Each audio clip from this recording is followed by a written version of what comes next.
In this video, we're going to show you exactly how to sell on Amazon step by step.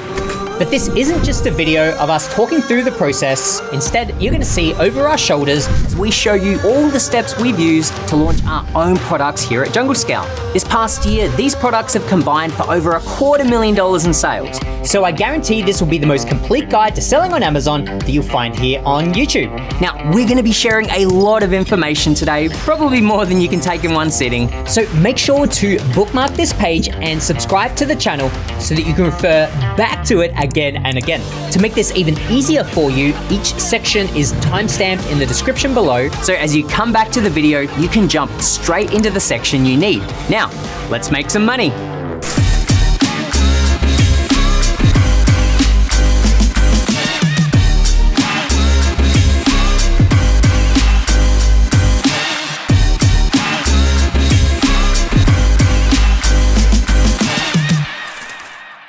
To sell on Amazon, you simply need a product to sell, a Seller Central account, and a means of getting your product to the customer. Whether you already have a product to sell, or you just want to get into the game but don't know what to sell yet, there's 4 business models to consider. The first business model is called wholesale.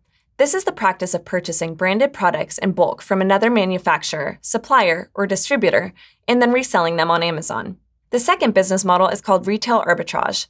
This is the practice of buying discounted products either in-store or online and then reselling them at a higher price on Amazon. The third business model is called dropshipping. This is when a seller takes orders on behalf of a manufacturer, distributor, or supplier. Then when a customer buys a product, the seller uses their supplier to fulfill those sales. So if you're interested in any of these 3 business models, check out our other videos here on YouTube to learn more. Now, in this video, we're going to cover the 4th and most common business model, called private label. This is where you take a generic product and place your own brand on it, then sell it using FBA or fulfilled by Amazon. FBA simply means you get your product shipped into Amazon's warehouses and they take care of all the fulfillment. That way, you've got a very scalable business selling physical products, which you can do from home or really anywhere in the world. A few questions we usually get asked is, how much money do you need? So for private label, you'll typically need a minimum of $2,000 to $5,000, roughly speaking. If you don't have this amount, then maybe consider starting out with retail arbitrage or wholesaling to raise the initial capital.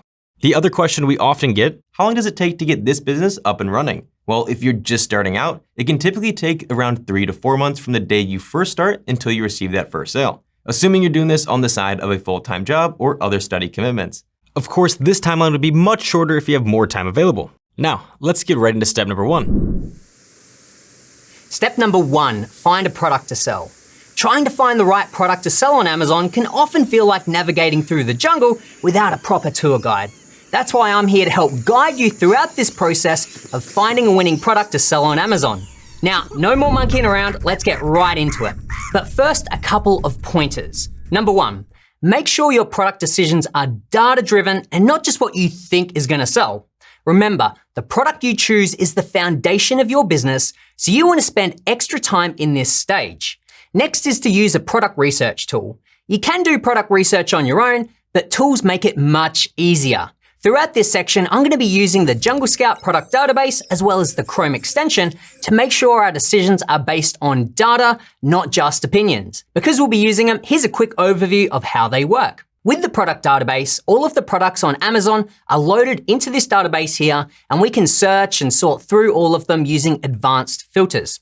So first up, you select the marketplace that you want to sell in.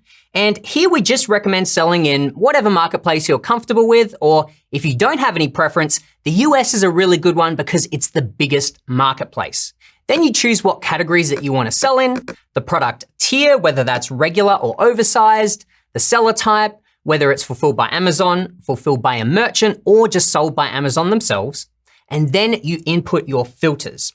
So for example, the minimum and maximum price, sales, reviews, rating, and so on. Then click search to see results based off of those filters. Now, if you want to get rid of all the products that are COVID related, you can choose to exclude keywords here like mask or even COVID. Alternatively, you can narrow down your list to only find certain products by choosing to include keywords.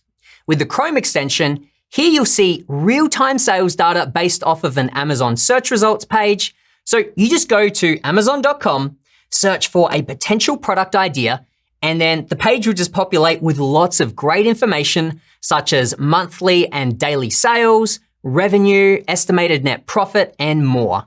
That's just a real quick overview of these two tools. So now let's talk about how to find the best products to sell. So how do you decide what's a good product? Well, first come up with a list of 10 to 15 product ideas based on the 6 criteria of a good product. These are demand, competition, profitability, improvement potential, legal limitations, and ease to sell. So let's now dive into criteria number 1, which is high demand. This is the key component of any good product idea. You need to figure out if people actually want this product and if they're already coming to Amazon to purchase it. I know I've said it before, but you want to find something that you know will sell well on Amazon based on data, not what people in your life say they want or what you think. So, how do you determine demand? Well, using the product database, we can select the sales filter. And here I'd recommend looking for products that sell at least 300 units per month, which is about 10 sales per day and is a good number to shoot for. Criteria number 2 is low competition. Now, while you want your product to have high demand, at the same time, you want to make sure that there's low competition so that you've got a good chance of being able to sell that product. So how do you go about determining competition? A really great way to do this is by looking at the number of reviews the competition has. If the competition has a low amount of reviews, but still sells well, then that means it's going to be easier for a new product like yours to come in and compete against them. In the product database, you can set minimum and maximum values for reviews. So for instance, I'd set the maximum number of reviews to about 100. Criteria number 3, high profitability. As a general rule of thumb, you want to sell a product between $20 to $70 to allow for healthy profit margins. Below $20, the profit margins get very slim, and above $70, people are less likely to make an impulse buy from a brand that they're not familiar with. In the product database, you can set minimum and maximum values for price points. So for instance, I'd set the minimum price to $20 and the maximum price to $70. To help determine potential profitability, consider the 2 main costs that affect your profit margin. These are your landed costs and then your Amazon fees. Landed costs are mostly made up of the cost to make your product and then the cost to ship it into Amazon. You can also include other costs such as any prep or inspection fees and maybe any customs duties, which will kind of vary depending on where you're ordering from and where you're shipping to. But for the most part, the bulk of your landed cost will be the product cost and the shipping cost. Then the other main cost that I mentioned is Amazon fees. There are a few different fees that you should know about. So the first one is called the referral fee, which is what Amazon charges for bringing customers to your listing and selling it. This is usually up to about 15% of your selling price, which is actually a great deal considering how much Amazon is doing. Secondly, if you're using FBA, you have a fulfillment fee that varies depending on the weight and dimensions of your product and what country you're selling in. Other additional fees that you may need to consider are long-term storage fees, which you get charged only if you have inventory that stays unsold in Amazon's warehouses for more than a year. You've also got your monthly Seller Central fee for using Amazon, which on a professional subscription is about $40 per month. We'll talk more about setting up your account later on in this video. So with both your landed costs and Amazon fees in mind, the best way to gauge profitability is to calculate your ROI, which stands for return on investment. The goal here is to get at least 100% ROI, which basically means that for every dollar you spend, you get $2 back. Here's an important tip to remember. For every product that you're evaluating, think, can I source and ship this to Amazon for substantially less than it's selling for? To help you calculate that, consider the rule of thirds. 1/3 goes towards Amazon fees, 1/3 goes towards your landed cost, and then 1/3 goes into your pocket. Also, hey, if you're already getting value from this video, let us know by crushing the like button down below. All right, so to help simplify this process, I recommend using Jungle Scout's FBA profit calculator to find out exactly what Amazon's fees would be for certain products. So for example, let's say I was looking to sell this monkey toy for $21. Amazon's total fee is about $7, which is 1/3 of the selling price. Considering the rule of thirds, I should be aiming to have my landed costs for this product to be under $7, which again includes the costs to source and ship the product into Amazon. Doing that would give me a profit of $7 or so, which again is roughly a third and gets me my 100% ROI. Now, if the product would have cost much more than this, then that's where I might move on to another product, as the profit margin on this one would be starting to get a little bit low. So now let's move on to product criteria number 4, improvement potential. On Amazon, it's ideal to find a product that has the ability to be improved. That way, if we can improve upon a product, it will increase our chances of standing out from the competition. So to determine improvement potential, we'll come back to the product database after we just entered in our sales, reviews, and price filters. This time though, we're going to be utilizing the star rating filter. This is the rating that every product on Amazon has on a scale of 1 to 5. So for this, we'll set the maximum star rating to 3, as this is going to help us find products that have a fairly poor rating. By clicking search, this will show us listings that are still selling well, despite the fact that people have rated them poorly. Then, once we've found an interesting product, we can read through the existing 1, 2, and 3-star reviews to discover what people are saying that they don't like about the product. This could be anything from the color, the material, size, usability, functionality, or really anything else. You can then take these problems and tell your supplier to fix them so that you can then bring an improved version of the product to market. Another simple way to improve a product is to bundle one product with something else.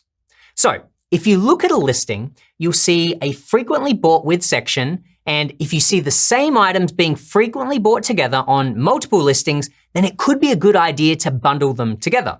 This means that you're offering additional value to customers who only need to buy your product to get the 2 things that they want, plus it helps you stand out from the competition, and oftentimes is more profitable because now you can sell 2 items at a higher price. Criteria number 5, no legal and liability issues. But first up, a disclaimer.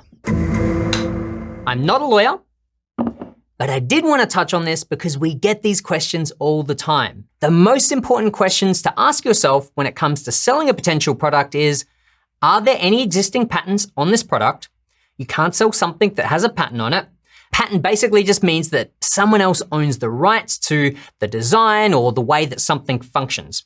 Well, the only sure way to know is to hire a lawyer, but some quick steps that you can take on your own include doing a Google search for your product idea plus patent. You can also check listings on Amazon for that product and see if they mention anything regarding a patent. Oftentimes, if a product does have a patent, you'll even see it on the packaging. You can also check if there are many other people selling that exact same type of product. If so, then this is usually a good sign, as patent holders typically enforce their patent, stopping others from selling the same thing. But again, these are just some quick things that you can do that don't necessarily guarantee there isn't a patent on a product. The best thing to do is to hire a lawyer. Oh yeah. But I just wanted to give you some quick and dirty ways to do some initial checks. The next thing to consider is potential liabilities. So could someone easily get hurt from using your product? Some examples might be things that go in or on your body, or flammable, hazardous products, etc. Next is to consider trademarks. You can search the trademark database on USPTO or a site like Trademarkia in order to see whether a trademark exists for the product that you're looking to sell. You also need to consider whether Amazon has any restrictions on selling your type of product. Here are some of the prohibited items that you can't sell on Amazon. If you're ever unsure whether you can sell the product that you're looking at, here's a handy tip. Once you have a Seller Central account, which don't worry, we'll cover how to get to in a little bit, you can actually go and create a listing, type in the name of your product, and it will actually tell you whether Amazon has any restrictions around this item. Crikey, on to criteria number 6, ease to sell. This includes sourcing, importing, selling, the whole 9 yards. So especially for your first product, you want something that isn't going to give you many headaches. You want a simple product that's easy for a factory to make or make changes to. Try not to sell a product with too many moving parts or one that can easily be broken. You also want smaller, lighter products because they're easier to ship, they're cheaper, plus they cost less in Amazon fees once they arrive. And again, on Amazon, simple is better. So ask yourself, is it breakable? Is it likely to be returned? Is it hard to use? How long will it last? Do you think it will get a lot of negative reviews? Is it really big or bulky? Keep all these questions in mind, and trust me, the more product research that you do, the more these questions will just naturally become part of your thought process. Now that we know what makes a good product, the fun part is using the product database to begin analyzing all these potential product ideas. So to recap, you just set up all of the primary filters that will help isolate just the products that have at least 300 sales per month, under 100 reviews, are priced between $20 and $70, and have a maximum 3-star rating. Clicking search, this will then give you the individual listings that match this criteria. And now the next step would be to select a product and begin analyzing the entire market of that product. For instance, I can take this product here and perform a search for it on Amazon. What we're looking at now are the demand and competition levels of this category as a whole. Specifically, we're just going to focus on the top 10 listings on page 1. The reason why we focus on the first 10 listings is because the majority of customers generally don't go much further down the page when they're looking for a product. That's why we want to ensure that there's not too much competition here that prevents us from getting into these top spots. However, we also want to make sure that there's enough demand across these top spots so that even if we take just a tiny share of those sales, we can still make good money. Now, with reviews, we want to make sure that the top 10 products have an average of 500 reviews or less, and ideally 3 to 5 of them have less than 50 reviews. When it comes to demand, you want to see the top 10 products have a total of around 3,000 monthly sales, which averages out to 300 sales per listing. Once you've confirmed that, you then want to make sure that the sales are reasonably distributed amongst those top 10 listings. If 1 or 2 listings are getting the majority of the sales, then it may be best to pass on this product idea because customers are clearly only buying from those couple of top listings. So that means that even if your product were to rank in the top 10, it's going to be an uphill battle trying to convince shoppers to buy your product over theirs. All right, if you're still with me and you're enjoying this video so far, then let us know by hitting the like button down below. Now, I know the process of finding winning products can be quite challenging. So if you take anything from this section, let it be this. First, use a research tool like the product database to help you filter through and discover products that meet the following 6 criteria: high demand, low competition, high profitability, improvement potential, no legal issues, and ease to sell. Next, for each product idea that you find, use the profit calculator to estimate the 2 main costs that affect profitability. These are your landed costs and Amazon fees. Also, make sure to consider the rule of thirds. 1/3 goes to Amazon fees, 1/3 goes to your landed cost, and then 1/3 goes to you. Next, keep in mind that the product you choose to sell doesn't have to meet every single criteria that I've outlined, and oftentimes products won't. It might check one box, but then not be as strong in another. This is where you need to use your best judgment and find the best balance between the 6 product criteria. Lastly, don't get stuck in analysis paralysis. Ultimately choose something and move on to the next step. And hey, if you're still stuck, check out this video up in the cards and watch me actually go through this process as part of our $1 million case study series. Okay, so you found a few product ideas. Next, you need to find suppliers who can manufacture those products. That way, you can begin collecting quotes to help you compare the true cost differences and profitability. Now, contrary to popular belief, you don't actually need to fly out to China to meet suppliers in person. You can complete this whole process within the comfort of your own home. Okay, so one of the resources that I'm going to reference during this section is Alibaba, which essentially is just a marketplace like Amazon, but for finding suppliers. You go on there, search for any product idea that you're researching, and then you'll find suppliers from all over the world who can make that product. In this section, I'll also be referencing the Jungle Scout supplier database.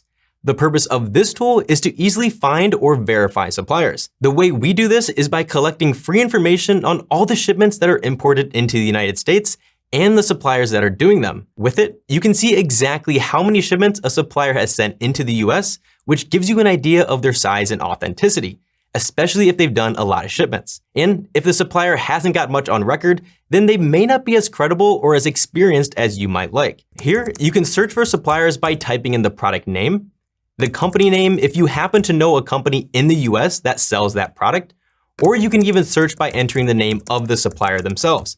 This one is actually really useful if you've already found a supplier on Alibaba, for instance, and you want to verify the information they tell you. They might say they worked with the US for the past 10 years, but in the supplier database, you can see just how many shipments they've actually imported. Finally, you can also search for suppliers using a similar product's ASIN. This is by far my favorite way of finding suppliers because you can copy your competitor's ASIN on Amazon and then paste it into the supplier database to find their exact supplier. Now, this doesn't work 100% of the time, but it's a great search to try because if your competitor's product is getting great reviews on Amazon, then you can assume that their supplier makes high quality products. All right, now let's find some suppliers. As a quick overview, here's a simple 4-step process to sourcing a product. Step number 1, for each product idea you have, create a short list of 5 to 10 suppliers based on the 4 qualities that I'll be sharing with you in just a moment. Step 2, send them an initial contact email using specific guidelines that we'll be going through. Step 3, vet your supplier's responses to your email and begin narrowing down your top 3. And step 4, order samples from those top 3 suppliers and evaluate the quality of the products you receive. On to step number 1, create a list of at least 5 to 10 suppliers that you want to contact. To do this, go on Alibaba and search for your product idea. Then look for suppliers who have a good price and have been selling for at least a few years. You can usually find this information right under the prices, and on the supplier database, you can actually find this by opening up the shipment history graph and checking when their first shipment was. Step 2, send an initial contact email. Now that you've made a list of potential suppliers, you'll want to contact them.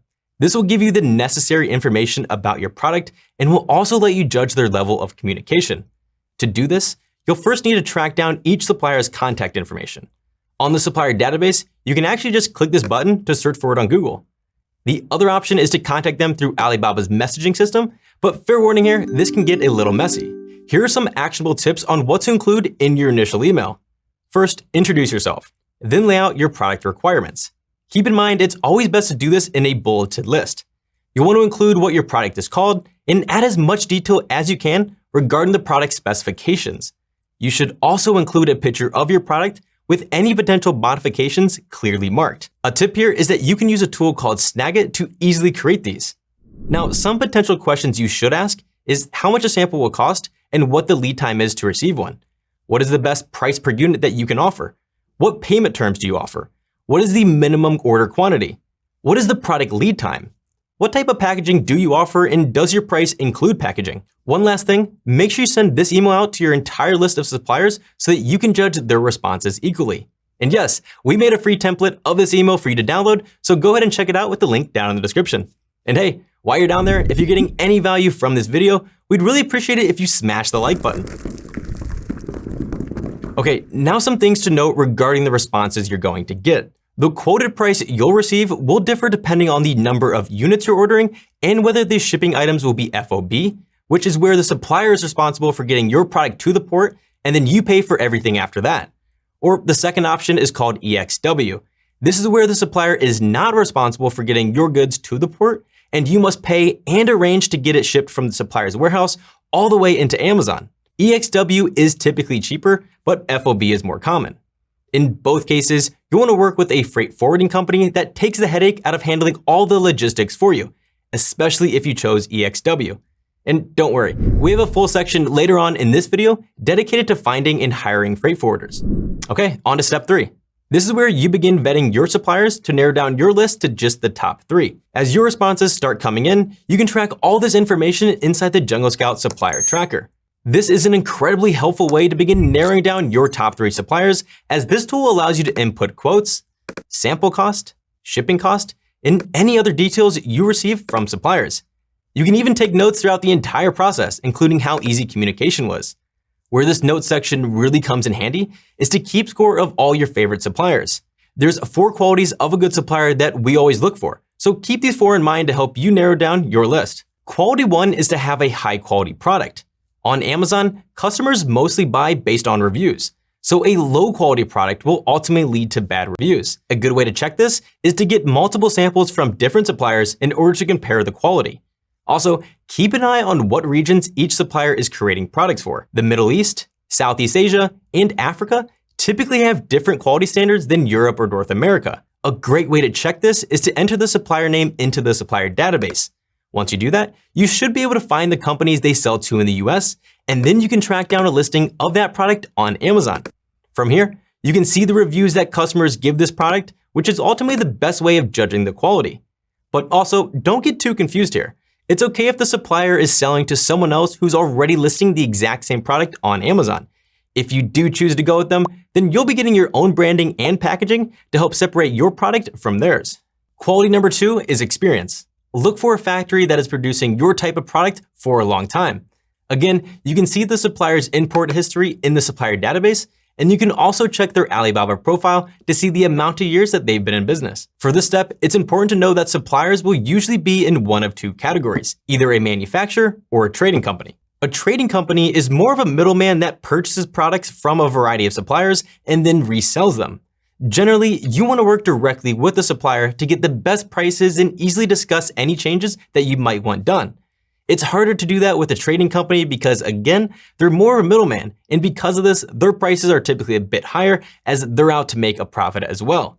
However, the advantage of a trading company is that you can often get smaller minimum order quantities. A manufacturer, on the other hand, may require you to order 500 to 1,000 pieces at a minimum. On Alibaba, you'll typically see on the company profile page whether they're a manufacturer or a trading company. But another good way to check is to see what types of products they're selling.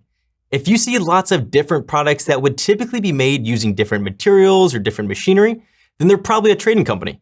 That's because, in contrast, manufacturers typically only sell products that are made in a similar nature. On to quality number 3, which is communication. This is an important one because you want to make sure that the supplier you end up working with is easy to communicate with. A way to judge this is to see how clearly they answer all your questions when you initially contact them. Once you start sending emails, this will be pretty easy to see. Some suppliers will completely ignore a lot of your questions, and others will answer all of them, or often it's somewhere in between. You want to work with someone that can effectively speak your native language and is also responsive and thorough enough to answer all your questions. Remember, you're the one interviewing them, not the other way around. Quality number 4, price. Look for a factory that's going to give you a fair price. To find out what a fair price actually is, once you start contacting a bunch of suppliers, you'll soon get a picture of the average market price. Now on to step number 4. This is when you order and evaluate samples.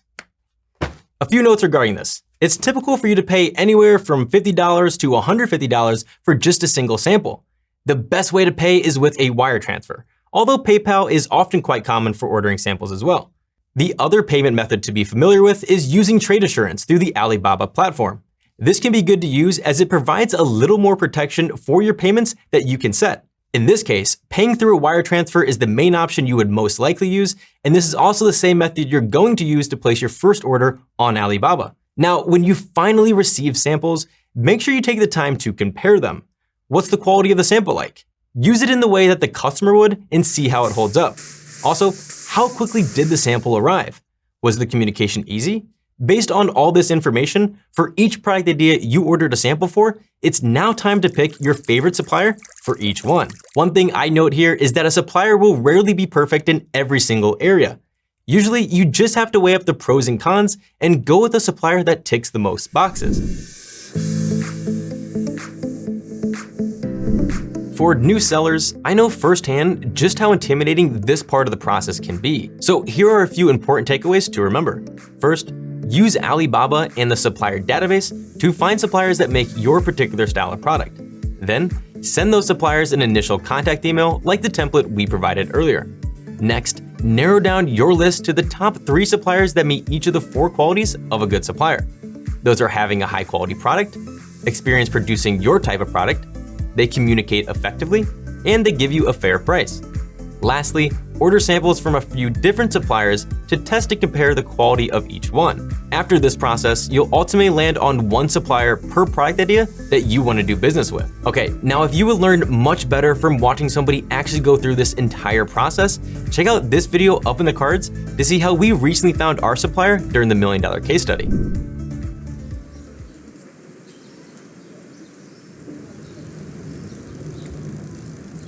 Okay, now this is where it gets really fun. You just discovered a few product ideas, then you found some suppliers who can make those types of products for you. You then narrow down your list to just one supplier per product idea. Now this next step is to compare all your notes and determine which one of those product ideas makes the most sense for you to sell. The best way I can tell you how to make this decision is to compare each product's level of demand, competition, and profitability.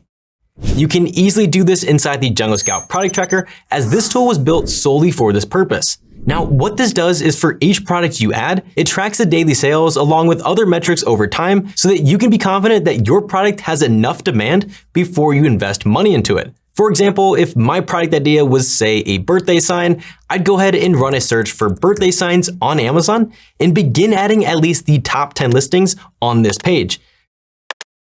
By tracking these product sales over the next 2 or 3 weeks, now I'd have a better idea of how many units these products typically sell per day. This then becomes how much you could expect to make if your product were to eventually rank in the top 10 of search results. To begin comparing your ideas down to just one, we'll go back to the 6 main criteria of a good product that Lenny introduced earlier. To compare each product's level of demand, you want to look at the number of average sales to see which product has the highest demand. To compare each product's competition levels, look at the number of reviews and the average star rating. Lastly, to compare each product's profitability, look at the average price, fees, and net profit. Also, it's very important to make sure you consider the quotes you got from suppliers earlier. This is the main factor that will ultimately help you determine which one of these products will be the most profitable. Then, after you review everything we just went through, you'll hopefully land on the product that makes the most sense for you to sell. After this, you can then move on to the next step in the process, which is setting up your business and Seller Central account. And hey, if you're enjoying this video so far, let us know by booping that like button down below. Okay, now before you set up your business and your Seller Central account, there's one thing you need to do first. Celebrate! That's right, congratulations on picking the product that you're going to sell. This is a huge step in your journey to becoming an Amazon seller, and I'd say that calls for some well-deserved gluten-free cake. Oh yeah. Cheers! But I will say, looking at this cake here, it feels like there's something very important missing. Oh yeah. Like a name. So let's start this section off by talking about what makes a good brand name. If you're creating a product following the steps that we're outlining here, you really are creating a brand for yourself. So I'd recommend choosing a brand name that's simple and generic and can be applied to a broad range of products. If building a business around a particular market is important to you, then you could go with something more specific, like Eva's Spatula Store or Eva's Dog Products. But if you're starting this business just to find products that sell and you don't mind what category they're in, then I'd recommend keeping your brand name more broad so that you can sell a variety of products underneath it. When it comes to setting your business up, you'll most likely begin by starting a separate legal entity. The most common legal entity for this type of business is called an LLC. Now, this isn't a requirement, but there are 3 main advantages to having one. First, it's not particularly expensive, and it doesn't affect your taxes too much, which is great. Second, an LLC creates separation between yourself and your business. This will help shield you from any potential liabilities if you were to ever get sued. It will also protect your personal assets. The third benefit is that you'll be able to set up a separate business bank account and a credit card, which means more credit card reward points for you. So if you're on the fence on whether or not to set up an LLC, you should keep in mind that some freight forwarders require you to have an LLC in order to work with them.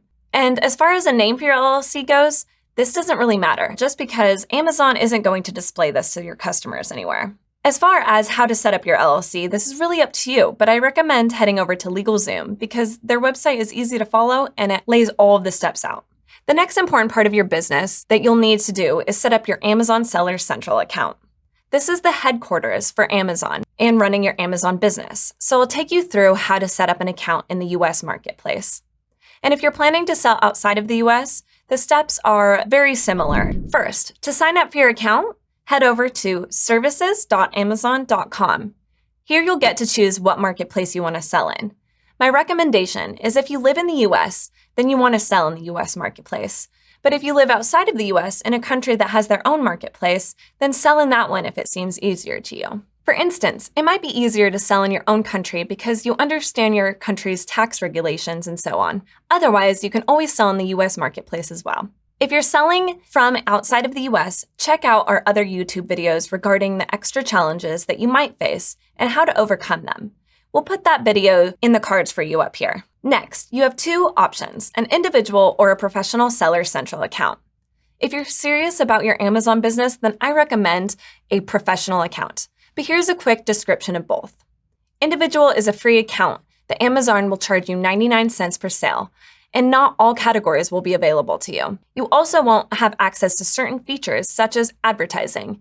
A professional account costs $40 a month, and you're free to sell in any category, aside from some gated categories. And you'll be able to access the Amazon advertising console. You can transition to a professional account at any time, so feel free to start with an individual account if you want, and then switch over once you've selected the product you want and you're in the process of having it manufactured. You'll then have to sign in with an Amazon account or create a new one. I'd recommend setting up a new Amazon account for this and keep your personal shopping separate. Amazon will send you a verification code in order to confirm your new account. Then in the account setup, you first start by entering your country of business or your business location. Next up is your business type. You can sign up as an individual or as a business if you like in one setup. If you have a US LLC as a single member, then you can just select individual instead of a business, and it's treated very similarly. If you're selling it as an individual, you simply input your name, select agree, and continue. If you selected the individual, then you'll need to enter information about your country of citizenship, country of birth, and date of birth. Or if you've chosen a business, then you'll need to enter your company registration number. Following that, you need to enter your business address, regardless of whether you're an individual or a business. Keep in mind that you do need to be able to receive mail at this address, as Amazon may send a postcard there for verification. We have heard about people having trouble getting their address verified, so what we've learned works best is to use your own physical address regardless, even if you live outside of the US, as Amazon will reject your application if they can't verify via the mail postcard or some utility bill. At this point, you'll need to enter your phone number and Amazon will send you a verification code. Once you've verified that, click Next.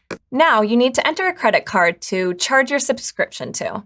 If you have an LLC, consider signing up for a business credit card. If you're selling from outside the US, you can use a service such as Payoneer or TransferWise to get yourself a card. The next step is to create a store name. This can be whatever you want. It is separate from your brand name and it is not as important.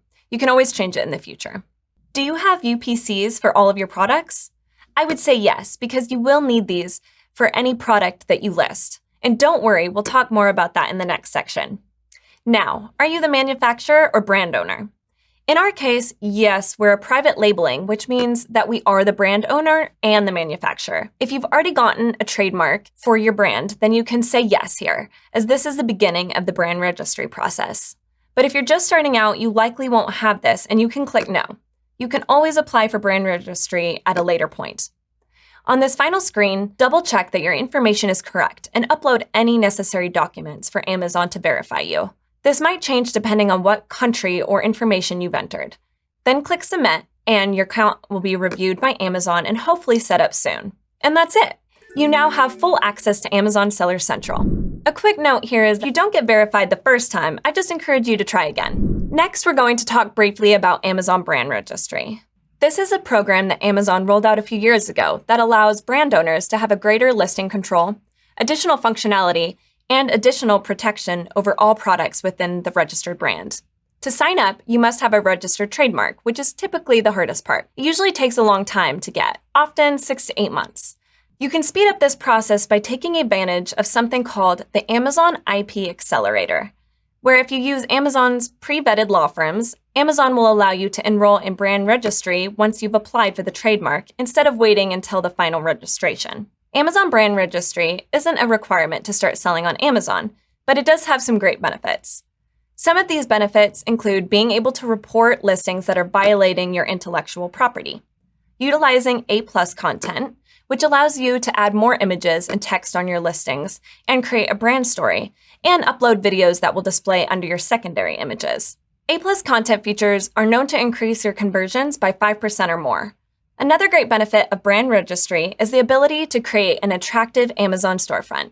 Again, this isn't necessary when you first start out, and I always suggest people get started first and then apply for Brand Registry as soon as it makes sense to do so. Now, setting up your business is by far one of the most taxing parts of becoming a seller. So here are a few important takeaways to remember. First, choose a brand name that's simple and generic so it can be applied to a broad range of products. Then set up a separate legal entity by creating an LLC for your business. I recommend heading over to LegalZoom because they can do that part for you. Next, sign up for an Amazon Seller Central account in the marketplace that you want to sell in. Lastly, consider the pros and cons of an individual versus a professional selling account. But if you're serious about your business, I highly recommend choosing a professional account, as it gives you access to the brand registry features that we just talked about.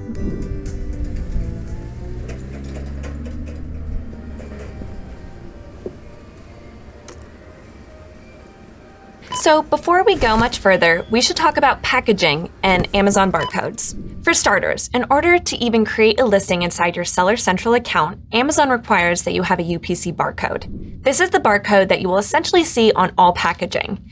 The best place to find and purchase these barcodes is directly through GS1, which is the agency that manages this.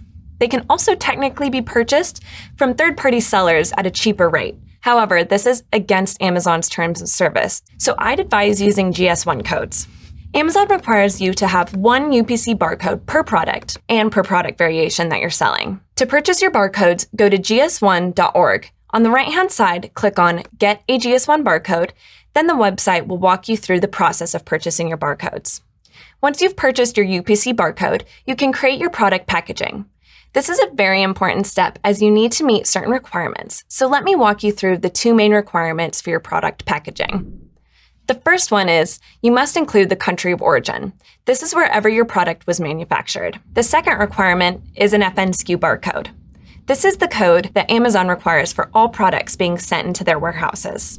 You'll get this code in Seller Central after purchasing your UPC barcode. We will show you later in this video how to create your listing, but really quick, here's how you can locate your FNSKU code. Once your listing is created, go to Manage Inventory tab, and then click on Print down at the bottom. Once you have this code, copy it and send it to your supplier so they can print it directly on your product packaging. People often get confused between the FNSKU barcode and the UPC barcode and which one they need to print on their packaging. So to clarify, you only need the UPC barcode in order to create your listing. Once you've created your listing, you only need the FNSKU barcode, and you place it on the product packaging itself. You no longer need the UPC barcode at this point. I really hope that helps clear things up for you. And if it did, we would really appreciate if you hit the like button below. Okay, let's move on to designing and determining your packaging style. A good place to start here is by asking your factory what they typically do for this type of product. From here, you can decide if this is what you want to do or if you want to improve upon the basic packaging style. This decision will be based on what you think your customer expects from your type of product. For instance, if it's a gift, you might want to offer some fancier packaging. And on the flip side, if it's just a disposable item, customers may not care how it's packaged. So your packaging could be anything from a fancy bag to just a plain old cardboard box. You may also decide to include a few other things in your product packaging that I consider nice to have, but they're not mandatory. Perhaps you want to include something visually appealing, such as a business card or a product insert that includes your contact information. You can use these to ask customers for their email addresses, to leave a review, cross-sell other products in your product catalog, and so on. If you do decide to include these, remember you are not allowed to ask for only happy customers to write reviews. Now, if you're wanting to design and create your own packaging, some good options here include using a tool such as Canva to sketch up your design ideas, or you can hire someone on a site such as Fiverr or Upwork to design it for you. You'll then need to send these designs to your supplier in what's known as a vector format. I know the challenges involved in choosing packaging styles and purchasing the necessary barcodes, so here are a few important takeaways to remember. First, repurchase the required UPC barcodes from gs1.org. Then use it to create a rough draft of your listing on Amazon. Next, make sure your packaging includes both the country of origin and the FNSKU barcode. Lastly, determine your packaging style by asking your supplier what options there are and the prices involved. If you want to design it yourself, you can always use a free tool like Canva or hire someone on Fiverr or Upwork to help you.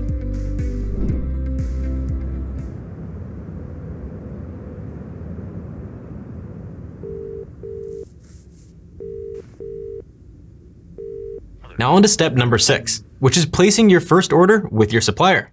While this is a really exciting step for new sellers, this can also be pretty intimidating. First up, when it comes to negotiating a price with your supplier, here are a few tips to consider. However, do keep in mind this process will often take place before you decide on your final supplier. So you'll usually already have your prices when you make that decision earlier. Now on to tip number 1. It's best if you have more than one supplier that you're willing to work with, because that way you can push harder on the price without worrying about losing them. Usually this will come from the top 3 suppliers list that you created earlier. Tip number 2, figure out what the maximum price is that you'd be willing to pay and be willing to walk away from if you're not satisfied with the price they give you. Tip number 3, ask how many units you would need to order to get the lowest price that they can possibly offer. If you can't get the price you want right now, but you know that you can get that price later in the future when you place larger orders, then you should be okay with a slightly higher price to begin with. Okay, once you've settled on a price, the next step is to create a purchase order and to send it to your supplier. To make this easier for you, we actually have a sample purchase order agreement and template that you can fill out to generate this order. You can find this in the supplier tracker by clicking the purchase orders tab, where you can then begin creating your order. Now, while you may not be able to legally enforce this, it's a great way to make very clear to the supplier what you're ordering. The typical payment terms that you can expect are 30% upfront and then 70% once your order ships. Another common payment term that some suppliers use is 50% upfront and then the other 50% after your order ships. Especially when placing your first order with a new supplier, one thing you might want to do is to run a product inspection. This will help ensure the quality of your product and protect you from receiving unsellable inventory. Now, while a lot of people choose to do an inspection, this is technically an optional step. You just have to balance the risk versus reward, but in my opinion, I think it's worth it to do it anyway. So how it works is you pay a third-party company. 2 popular ones here are Kima and VTrust, and they'll send out a representative to your supplier.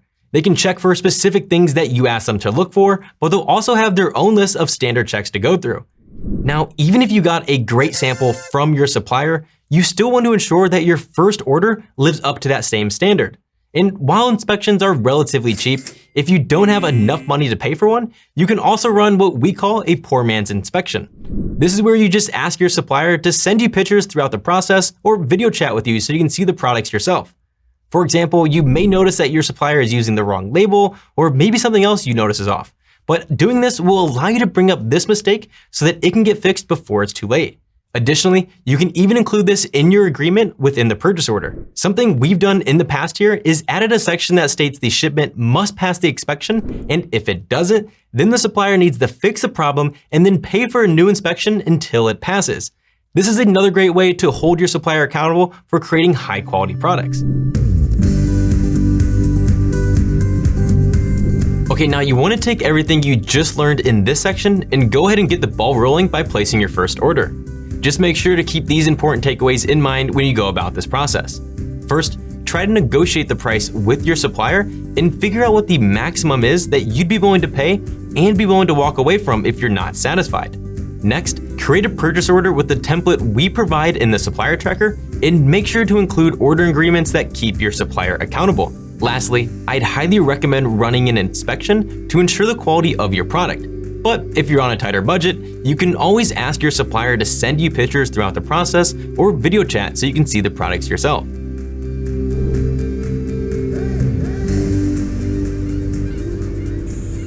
Ahoy mateys! We need all hands on deck for this section because now it's time to ship your product from the supplier's warehouse all the way into Amazon's fulfillment centers.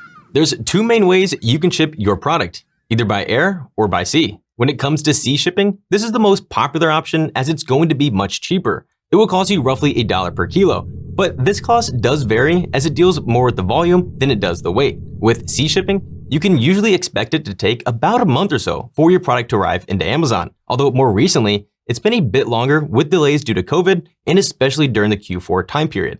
With air shipping, this option is much more expensive. It will cost you around $5 per kilo, but will usually only take about 5 to 10 days to arrive into Amazon.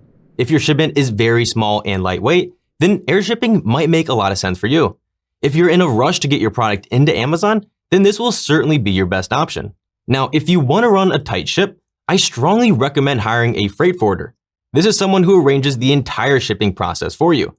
They're knowledgeable about everything from shipping terms, customs, packaging, labeling, and so on. They essentially become a trusted partner for your business. In a lot of ways, without them, this process would be almost impossible for the average person. So, how do you go about finding a freight forwarder? While there are a number of places you can look, I'd recommend Freightos.com.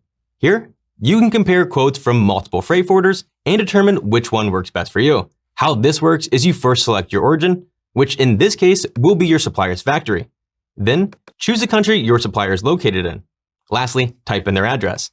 The next step is to enter your destination, which if you're using Amazon FBA, then you'll choose the fulfillment center option. Again, enter the country and the address of an Amazon fulfillment center. Now, a quick note here. Technically, you don't yet know the address of the fulfillment center you'll be sending your products to. So here, I'd recommend choosing any fulfillment center within your country just to get you past this step. Then, once you choose a freight forwarder to work with, before paying, make sure to let them know that you'll be updating the address once you have it, which I'll be showing you how to find that in just a moment. So for now, check out this helpful website to find the addresses of all of Amazon's fulfillment centers across the world. Just pick one close to you and enter in the address. Now, the third step here is to enter in your load, or what you're shipping. Here, you have a couple of options regarding the container you'll be choosing. If you have enough units to fill the entire container, you'll want to select full container load, also known as FCL. However, if you don't have enough units to fill an entire container, you'll want to select less than container load, also known as LCL. In this case, your product will be shipped with other people's products in the same container. To help you figure out which one of these options you should choose, reach out to your supplier and they should be able to answer this for you. Next, you want to fill out the rest of this information, such as package type, pallet type, and dimensions, which again, all this information will be provided by asking your supplier. Lastly, you want to enter in the value of your goods. This will be the price you pay for your products, which can be found on the invoice you receive from your supplier. Then choose whether your products are ready right now or if they'll be ready in a few weeks. Once you fill out all that information, you'll be able to compare and sort through all the listed freight forwarders. When selecting a freight forwarder, you want to keep in mind the price, how well they communicate, whether they've imported your type of product before, and if they're knowledgeable on all of Amazon's requirements. Once you select a freight forwarder, it's time to set sail and get your product into Amazon. To do that, let me walk you through setting up a shipping plan inside Seller Central. This is a step that you will have to do on your own, even if you hired a freight forwarder to help you navigate the 7 Cs. This is also where you'll find the address of the exact FBA warehouse that you'll be sending your products to. First, go to Inventory and then select Manage FBA Shipments. At the top, click Send to Amazon. You'll start by entering your ship from address, and typically this is the address of your freight forwarder. Next, select your marketplace destination from the drop-down menu here. If you're only selling in the United States, you'll just have this one option here. Otherwise, if you're selling outside of the United States, make sure you select the country that you want to send your products to. Next, this is where you choose the products that you're going to send into Amazon. First, find your product, then click the Packaging Details drop-down menu. Now, decide whether you're sending individual or case-packed products. Individual means you have different SKUs or products inside of one box, whereas case-packed means you only have one product inside the box. If you selected case-packed, you'll go ahead and enter a template name, the number of units per box, and the box dimensions and weight. But don't worry, all this information can be provided by asking your supplier. Lastly, check this drop-down menu to see if your type of product has any specific prep requirements. Make sure you carefully look through this list, and if your product falls under one of these categories, you'll then select who is doing the prep for your shipment. All Amazon cares about is whether it's Amazon or someone else. We recommend having your supplier or freight forwarder do the prep for you rather than Amazon, as they will end up charging you more. If you choose Amazon to do the prep, you'll notice they will also be responsible for labeling your units for an additional 30 cents per unit. And this is the price that has actually gone up about 10 cents per unit since our last How to Sell on Amazon video. In fact, if you watched our last video and you're watching this one, First off, bottoms up and thank you for your support. Second, we'd really appreciate if you like this video so that it can spread to more people here on YouTube. There's nothing actually in this. Now, if there's no prep needed, then you can simply select if it will be you or Amazon that labels your units. Going back, if you selected individual units, you will then click the pencil icon to edit the details. Again, this is where you select if your product needs any specific prep and who is going to label the units. From here, click Save. Next, if you selected individual units, you'll need to tell Amazon how many units you're sending in. Enter your quantity and then click Ready to Pack. However, if you selected Case Packed, you'll then need to tell Amazon how many boxes you're sending in. Enter your quantity and then click Ready to Send. Next, whether you selected individual or case-packed units, you'll need to scroll down to the bottom and click Print All SKU Labels. This will open a box that allows you to download a PDF file of your labels so that you can print them out. If you choose to do the prep yourself, you will then send this PDF file to your supplier and ask them to attach the labels to your product's packaging. Now, one note regarding this next step, if you selected case-packed units, you'll simply click Confirm and Continue. This will skip you past an additional step needed for individual units. So we'll come right back to the section in just a moment. Now, if you selected individual units, you will see the option to click Pack Individual Units. From here, you need to tell Amazon how many boxes you're sending in. If everything fits into one box, select the first option. Click Confirm, then type in the dimensions and weight of your box. Then click Confirm Packaging Information, followed by Confirm and Continue. But if your shipment requires multiple boxes, you'll want to select the second option. Click Confirm, then type in the number of boxes you'll be sending in. The default method here is to enter this information through a web form, which in my opinion is the easiest way to complete this step. However, you can also choose to enter this information through an Excel file or even tell Amazon to manually process your boxes, which they can do, but for an additional 15 cents per unit. Going back to the web form, enter the number of boxes you'll be sending in. Then click Open Web Form. Here is where you select how many units will be inside each box. Again, your supplier will be able to provide all this information for you. The last step here is to enter the weight and dimensions of each box. Once done, click Confirm Packaging Information. On to step number 2.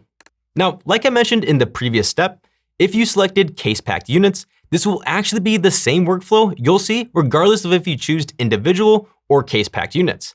To start, select your ship date, which is the date you expect to hand your inventory to the carrier. This date helps Amazon prepare to receive your inventory, but don't worry too much about getting this exactly right because you can always come back and change this date after you confirm shipping. Next, decide if you're shipping SPD or LTL. SPD means small parcel delivery. Essentially, SPD consists of units packed into individual boxes, and each box is individually labeled for delivery. Normally, these are the smaller shipments that are sent via DHL, UPS, FedEx, or other local postal services. On the other hand, LTL deliveries consist of multiple shipping boxes transported together on pallets. Typically, shipments that weigh less than 150 pounds are cheaper sent by SPD, and for anything heavier than that, it's best to use LTL. Next, Amazon will now tell you what fulfillment centers you'll be sending your products to. Below, you'll see a shipping price for selecting Amazon's partnered carrier, which in this case is UPS. We recommend choosing this option as Amazon offers discounted shipping rates, but if you wish, you can also select a non-Amazon partnered carrier from this drop-down menu. Just be aware, if you do choose another carrier, you will have to arrange and pay for the shipping yourself. After making your selection, go ahead and click Accept Charges and Confirm Shipping. The last step here is to print the FBA box labels. Simply click Print, which will open up a PDF file. You'll want to save this file and send it to whoever is prepping your boxes, whether it's your supplier or freight forwarder. Ask them to correctly attach these labels to your boxes before shipping them into Amazon. Then, once your supplier or freight forwarder has attached your labels, you'll come back to this page and click Mark All as Shipped. And that's it. Once you complete this final step, you can go back to the Shipping Queue tab to track the status of your shipment. The options you'll see here are either working, if you're still working on it, in transit, at fulfillment center, and closed. Shipping your product can be quite complex, so here are a few important takeaways to remember. First, use a freight forwarder. I can't emphasize this enough. They're experts at this and will hold your hand throughout this entire process. Next, aim for sea shipping whenever possible. You may choose air shipping to begin with if you want to get your products into Amazon as quickly as possible. But for most people, I'd aim to ship your products by sea to save on cost. Next, create a shipping plan inside Seller Central and make sure your supplier and freight forwarder preps your products for Amazon. For that to happen, you must send in both your FNSKU barcode and shipping labels to your supplier and freight forwarder so that they can put it on your product's packaging and boxes. And finally, don't be stressed. I know this sounds like a lot, but just take it one step at a time. I promise the more you do this, the easier it will become. And hey, if you're still stuck, you can always head over to our channel and watch the shipping episode of the $1 Million Case Study.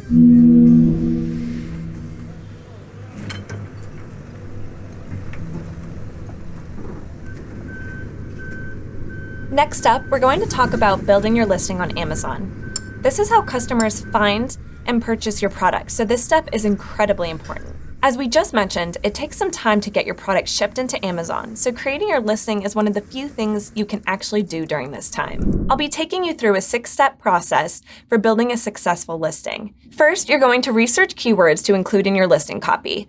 Then you'll create your listing by adding your product to Amazon. From there, you can draft your listing's title, bullet points, and product description. After that, you can begin taking your high-quality pictures of your product for your secondary images. So, on to step number 1, keyword research. Keywords are the terms that customers type into the Amazon search bar to find your product, making this an essential step and definitely not something you should skip over. If you do this well one time, you'll have a list of keywords to use for your listing as well as later for your PPC advertising campaigns. First, I'll start by telling you my top 2 tips for coming up with your keyword list. Number 1, using Keyword Scout, search for whatever keyword you think is most relevant for your product. Then hit search. For example, if I'm selling an artificial plant, I would search for this in Keyword Scout. The search results will populate with all the keywords that people use when searching for products like yours. So you will see search terms that you haven't even considered. Keyword Scout will automatically sort the results by 30-day search volume, so you'll see the most popular keywords on Amazon. Here, you'll learn the actual search terms that customers are searching for, which aren't always obvious. Now you can save all these keywords to a keyword list. For my second tip, head over to Amazon, search for your top competitors' listings, and copy over one of their ASINs. An ASIN is a unique identifier that Amazon gives each product. You can usually find this in the URL, and it always starts with a B0. If you have the Jungle Scout extension, you can find it right here, or you can scroll down to the page and find it in the product information section. Paste this into Keyword Scout, and now you'll see all of the keywords that your competitors are ranking for. Add these to your keyword list. You can do this for as many competitors as you'd like, but I'd suggest doing it for at least 2 to 3 of them. You'll now have a comprehensive list of keywords to use for your listing and back-end search terms. Step 2, create your listing in Seller Central. To start, click on Catalog, Add Products. If you're selling FBA, click on I'm adding a product not sold by Amazon. The next step is to select the category that you want to list your product in. Scroll down to Search and search for your type of product. You'll want to choose a category that's most appropriate for your product. On this next page, under Product ID, is where you'll want to put your UPC barcode. Under Product Name, you will put in the title you created. Under Brand Name, you'll put your brand name. If you're selling FBA, the manufacturer will be the same as your brand, or really whatever you want it to be, as you are the manufacturer. This next page is where you'll set up any variations that you might have, whether that be size, color, etc. The seller SKU is something that you can just make up on your own, but I'd recommend putting thought into these labels as you'll reference this quite a lot in the future, so you should make it something that's easy to identify. Under the fulfillment channel, select FBA. Now it's time to upload your images, but keep in mind you can change these at any point. In order to put in your additional information, such as your bullet points, description, etc., you'll have to select Advanced View. You can do this now, or you can come back here at a later point. You'll definitely want to fill in your bullet points, description, dimensions, and weight. Depending on the category you're selling in, you may have some additional fields to fill in. If you're ever unsure about what a particular field is, just hover over the question mark in Amazon. It'll give you additional information. Under Keywords, you'll want to fill out the search terms and subject matter fields if they're available. These are your back-end search terms and aren't visible to customers. It's a little hard to know exactly how Amazon uses these for ranking, but I recommend filling them out anyways. Keep in mind the keywords you add into your backend should be keywords that you weren't able to fit into the customer-facing title, bullets, and description.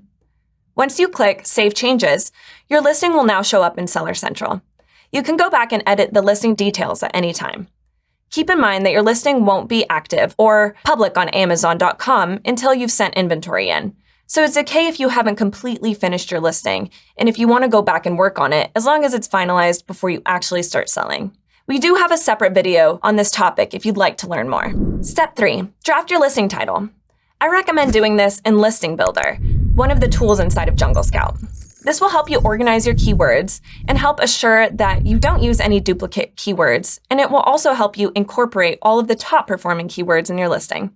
Listing Builder can also automatically pull information from Amazon and then push the changes back to Amazon if you have your Seller Central account linked with your Jungle Scout account. For your title, it's important that it both flows and is legible, but you also want to include as many top relevant keywords as you can. So the strategy here is to take these high search volume keywords and weave as many in as possible while making it also read well to the customer. Something like this, for example. It's a good rule of thumb for your title as well as your other sections of your listing to use as many characters as you're allowed for this category. You can find your character limits by hovering over the question mark next to the product name field in Seller Central. Step 4, draft your listing's bullet points.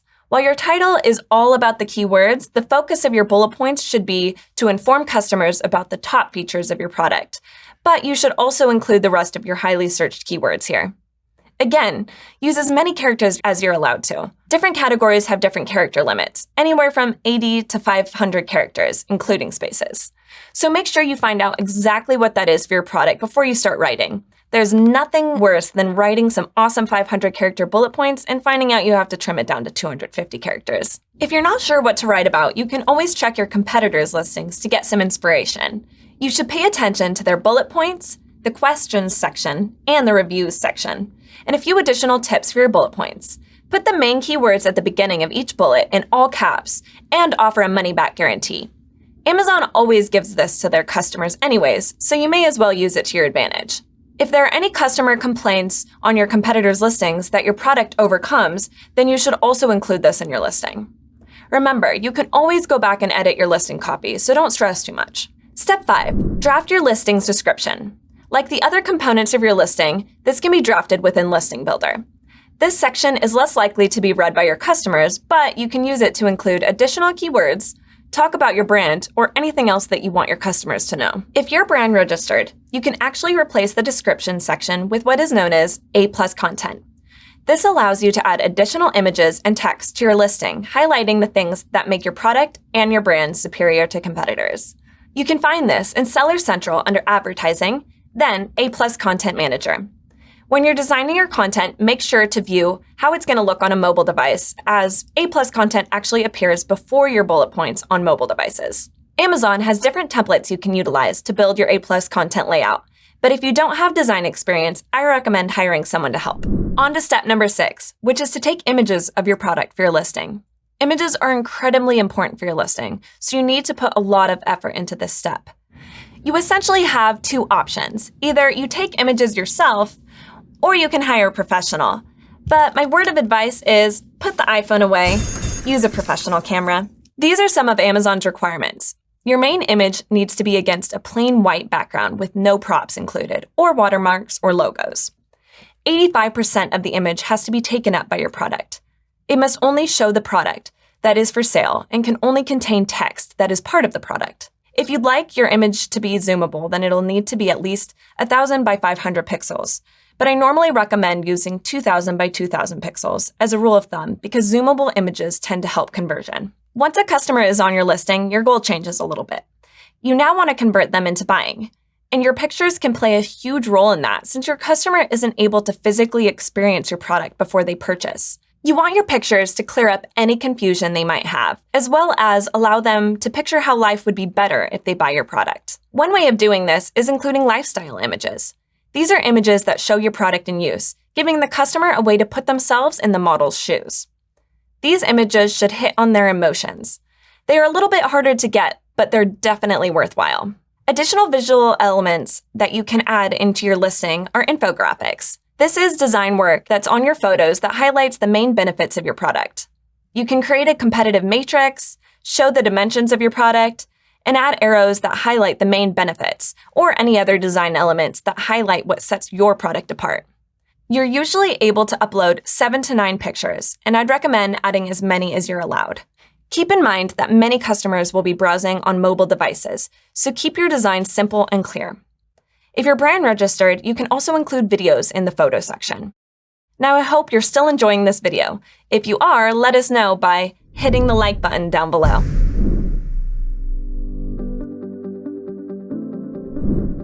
Building your listing can be both fun and intimidating at the same time, so here are a few important takeaways to remember. Number 1, research your keywords to include in your listing. Then create your listing by adding your product to Amazon.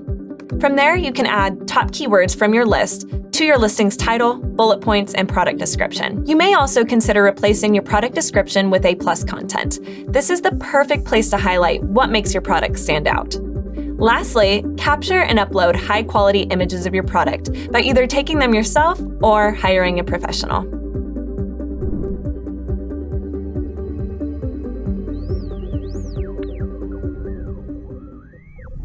All right, well, I hope you're ready for takeoff, because now it's time to launch your product on Amazon.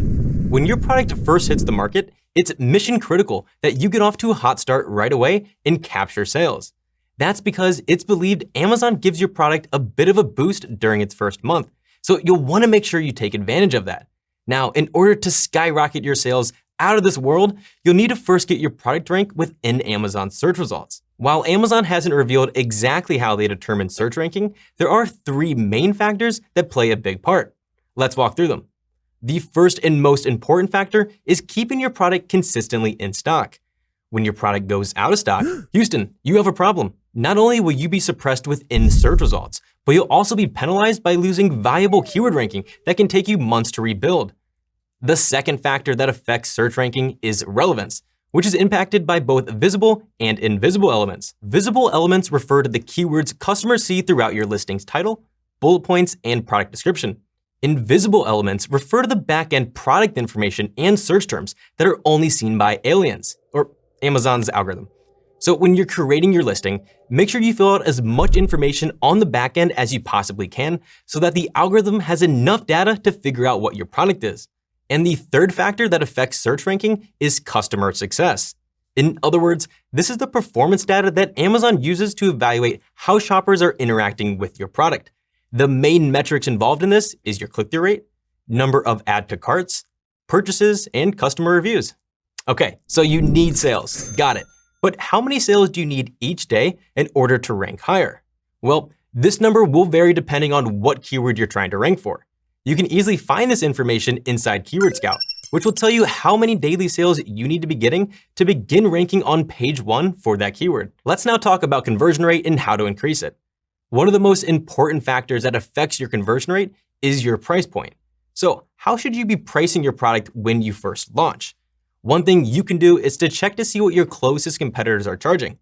To do this, type in your main keyword on Amazon and review the prices of the top 10 or so listings, then make sure your offer is competitive enough to convince shoppers to click on your listing. For example, if the top 10 products' average price is anywhere from $22 to $25, then consider pricing your product at $19 to $21. Although something to watch out for is to not price your product so low that you begin losing money or forcing your competitors to lower their prices and create what's called a race to the bottom, where no one makes money. Whatever your target price is, keep in mind that it's okay to price a little bit lower during this launch period. That's because in the first few weeks, you're really not worried about making a huge profit. Instead, your focus should be on improving your keyword rankings and getting reviews. So by offering a slight decrease in your launch price, you'll begin capturing those first initial sales needed to help you hit your keyword ranking goals. Then once you hit your goals, you can begin increasing your price and focusing on maximizing your profit. I highly recommend using the Jungle Scout Profit Calculator to help you strategize your launch price. To do this, open the Chrome extension and click on the net column. From here, enter in your total landed cost, which includes manufacturing, shipping, and anything else per unit. Then adjust the selling price until you find either your break-even number or a number that allows you to make a small profit. Now, to help you get those first initial sales, there's 2 best strategies that we recommend trying out. Strategy 1 is to promote your product through the use of coupons. And strategy 2 is to use Amazon's advertising platform to further accelerate your sales. So an alternative way of lowering your price is offering a discount inside of Amazon. You can find this option inside of Seller Central under coupons. Offering coupons is a great way to draw more eyes to your product as they appear in bright green in the search results, and they're very hard to miss. However, the question many sellers wonder at this stage is it better to just lower your price or to keep a higher price and then offer a coupon? Now, with this question, we've seen different results, so it's a good idea to just test out both of these strategies and see what works best for you. Another common question we hear a lot is, how long should I be using this lower price point for? The best thing you can do is to monitor your sales on a day-to-day basis.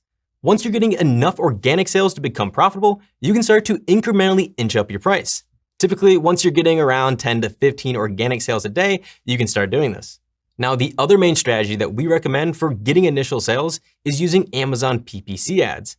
Because this is a much bigger topic than using coupons, I'm actually going to cover this in more detail in the last section of this video. But there are some other options as well that you should know to help get those first initial sales. First, you can ask your friends or family to purchase your product. This is an obvious one, but it's still worth bringing up, especially if your network runs deep. Another way is to create Facebook and Instagram pages for your product. Then ask your family and friends to follow the account. Next, try reaching out and asking social media micro-influencers to promote your product. Typically, the way this works is you offer a small to medium-sized influencer a free product, and in exchange, they'll showcase it to thousands of their followers on social media. Lastly, consider driving paid traffic to your product using Google, Facebook, or Instagram ads. All right, now if you ask me, launching your product is by far the most exciting part of this entire process.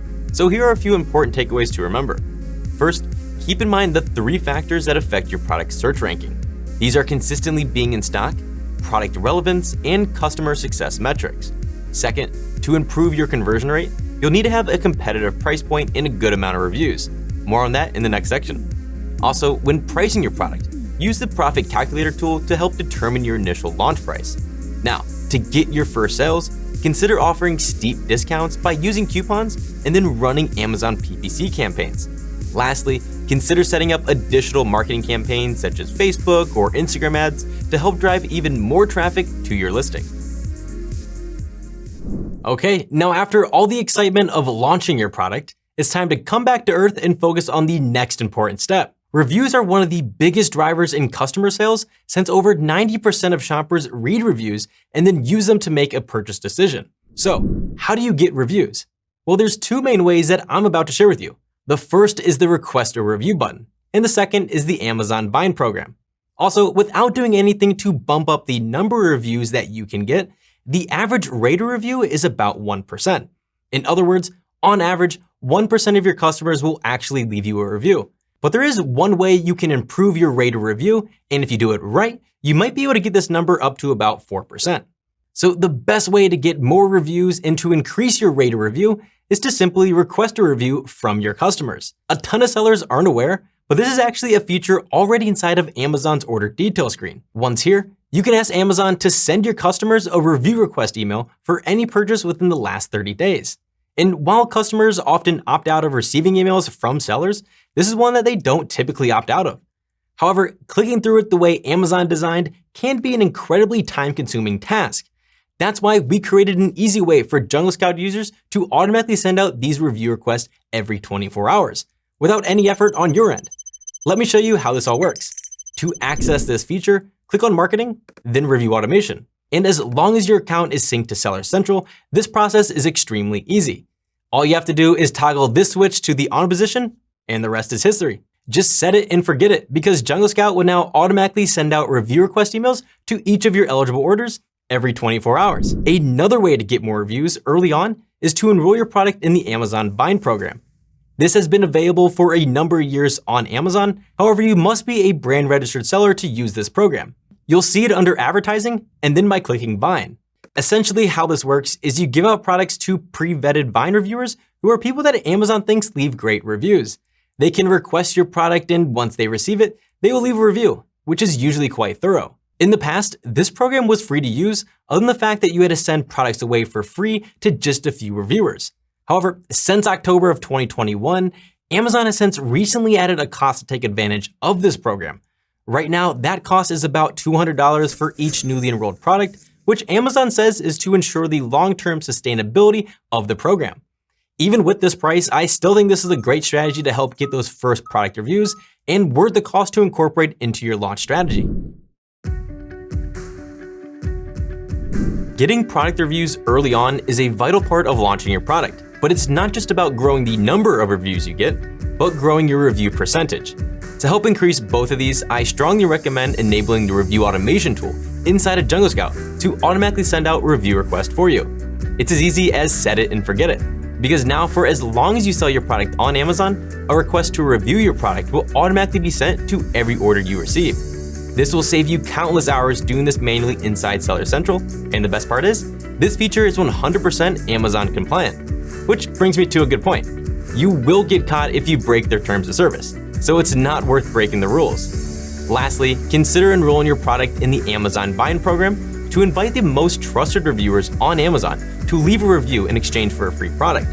In my experience when launching your product, these are the two best ways to increase the amount of reviews you get, as well as your review percentage.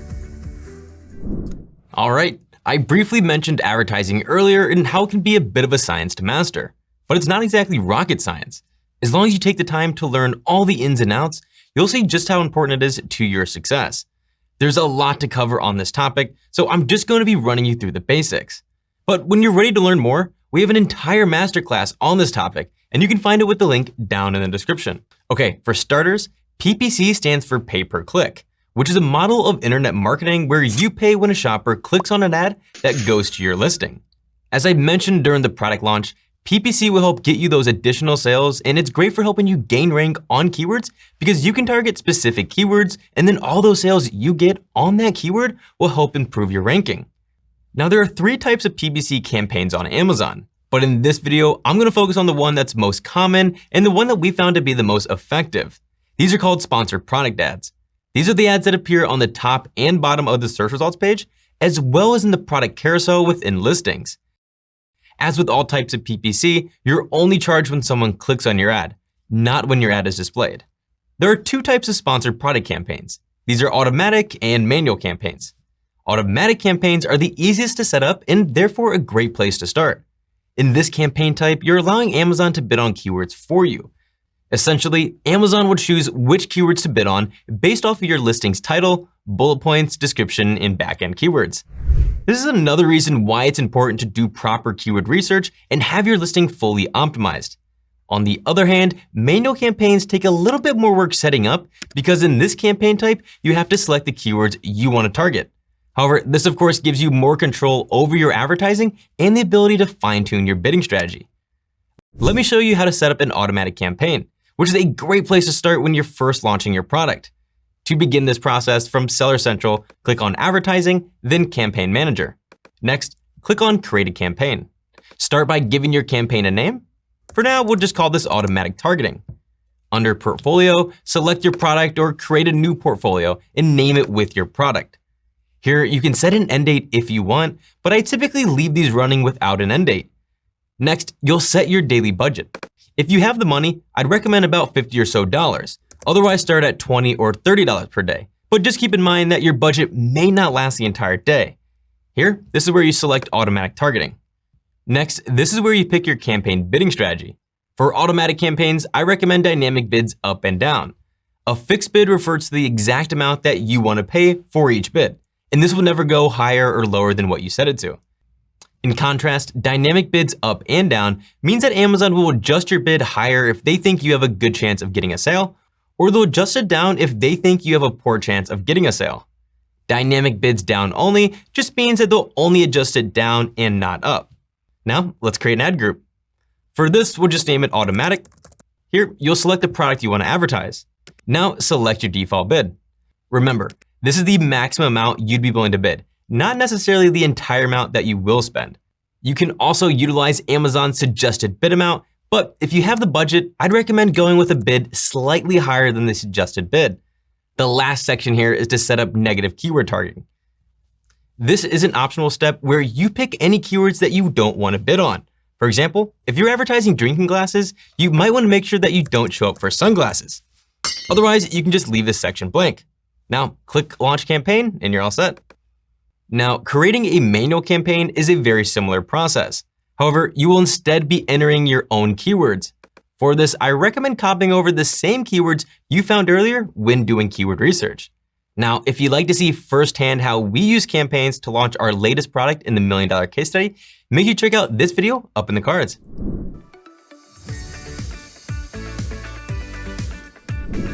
To recap this section, here's what you need to know about using advertising to launch your product. First, create an automatic campaign for each of your ASINs. This will help you collect new keyword ideas and figure out which keywords perform the best for your particular product. Once you've identified those keywords with the most sales and profitability, you'll then create a list and set up a manual campaign so that you can have greater control over those bids on the most successful keywords. By using both an automatic and manual campaign together, this is a surefire way to get more sales and increase your rankings. In the future, you can always experiment with adding new campaigns such as competitor targeting and sponsored brand campaigns. So if you're interested in learning more about those different campaign types, make sure to check out these videos up in the cards on how to create them. So there you have it. That covers the steps of finding a product all the way to launching it on Amazon. I hope this video has given you a solid understanding of what it takes from A to Z. Now, we've packed as much information as we could into this one video, but of course there's always going to be a lot more smaller details to cover. If you're interested in taking it another step further and you benefit from having more personal guidance throughout the process, I'd encourage you to check out our full course on the topic called Freedom Builder Bootcamp. Keep in mind that this video is 1 hour of training, whereas the full course is over 20 hours long, going in depth, step by step into the topics that we covered today and led by 8-figure Amazon seller and CEO of Jungle Scout, Greg Mercer. So if that is something that you feel would help you out, then go to freedombuilderbootcamp.com to learn more. But my hope is that this video has given you enough direction to at least get started. Remember to bookmark this video and then visit the description below for more detailed timestamps of each section so that you can easily come back to this as a resource. Now over to you guys. What questions do you have? Leave them in the comment section below and we'll do our very best to answer as many of them as we can. Also, if you've gotten a lot of value from this video, which I hope you did, could you please hit the thumbs up down below? Our team has put a lot of work into creating what we hope is a really valuable resource, so that would mean a lot. Also consider subscribing if you'd like more high quality content like this on how to sell on Amazon. You can even hit the little bell icon as well so that you get notified whenever we post a new video or go live, which we do regularly. Thank you so much for watching today. All the best with your Amazon journey, and we'll see you in the next video. Ooh, what do you call monkeys that share an Amazon account? Primates. If it's gonna be hard to cut, it's gonna be hard for your teeth to cut. Yeah. And strategy 2 is to use Amazon's algorithm. I would absolutely love it if you hit that like button. Once you've created your listing, you only need the FNU between the FNs. Remember to bookmark this video. Okay.